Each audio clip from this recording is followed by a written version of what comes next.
بسم اللہ الرحمن الرحیم۔ دیکھتی آنکھوں اور سنتے کانوں کو M S voice of all channel کی طرف سے محبتوں بھرا السلام علیکم۔ دنیا کی کوئی شے بھی مرد کے دل و دماغ کو پرسکون نہیں کر سکتی سوائے اس کے من پسند عورت کے۔ عورت میں ایک کمزوری ہوتی ہے جس وجہ سے وہ بہت نقصان اٹھاتی ہے۔ وہ کمزوری یہ ہے کہ وہ اپنے من پسند مرد کو اپنی ہر کمزوری بتا دیتی ہے۔ منہ پر نقاب اوڑھ لینا ہرگز شرافت کی گارنٹی نہیں۔ اس معاشرے نے بہت سی نقاب پوش عورتوں کو رات کے اندھیرے میں سڑکوں پر اپنی بولی لگواتے دیکھا ہے۔ حیا اگر عورت کی آنکھ میں نہ ہو تو اسے لاکھ نقاب بھی بے حیائی سے نہیں روک سکتے۔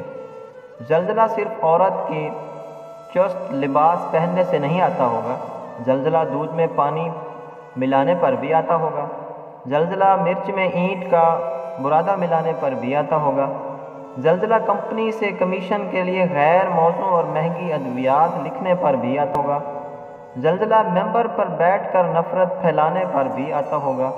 ایک محل میں رہنے والا اپنی چھوٹی سوچ کی وجہ سے کم ظرف ہو سکتا ہے، اسی طرح ایک کچے گھر میں رہنے والا عام آدمی اپنی اچھی سوچ کی وجہ سے اعلیٰ ظرف ہو سکتا ہے۔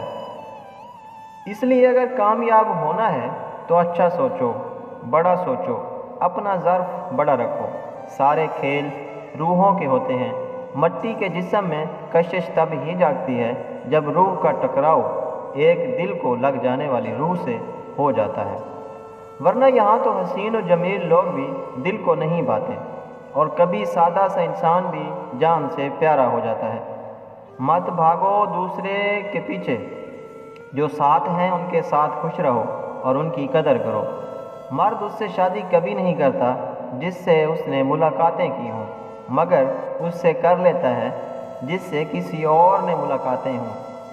وہ عورت کبھی بھی بوڑھی نہیں ہو سکتی جو ہر حال میں خوش رہنا جانتی ہو۔ ہر حال میں خوش مطلب ظاہری خوشی نہیں بلکہ اندر سے خوش، اپنے گھر میں سکون والا ماحول بنائے رکھے، خود بھی سکون سے رہے اور دوسروں کو بھی سکون سے رہنے دے۔ باہر کے انسان کی وجہ سے اپنے اندر کے انسان کو مرنے مت دینا۔ کبھی باہر والا انسان دنیا سے لڑتا ہے، اندر والا انسان انسان کے اندر ہونے والی توڑ پھوڑ، تکلیف، درد، غموں سے لڑتا ہے۔ اندر والا انسان اگر مر گیا ہار جاؤ گے ہمیشہ کے لیے۔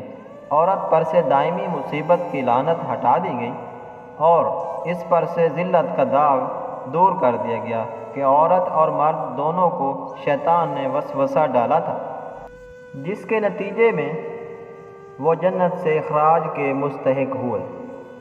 جبکہ عیسائی روایات کے مطابق شیطان نے حضرت حوا علیہ السلام کو بہکا دیا اور یوں حضرت حوا علیہ السلام حضرت آدم علیہ السلام کے بھی جنت سے اخراج کا سبب بنی۔ قرآن حکیم اس باطل نظریہ کو رد کرتے ہوئے فرماتا ہے، پھر شیطان نے انہیں اس جگہ سے ہلا دیا اور انہیں اس راحت کے مقام سے جہاں وہ تھے الگ کر دیا۔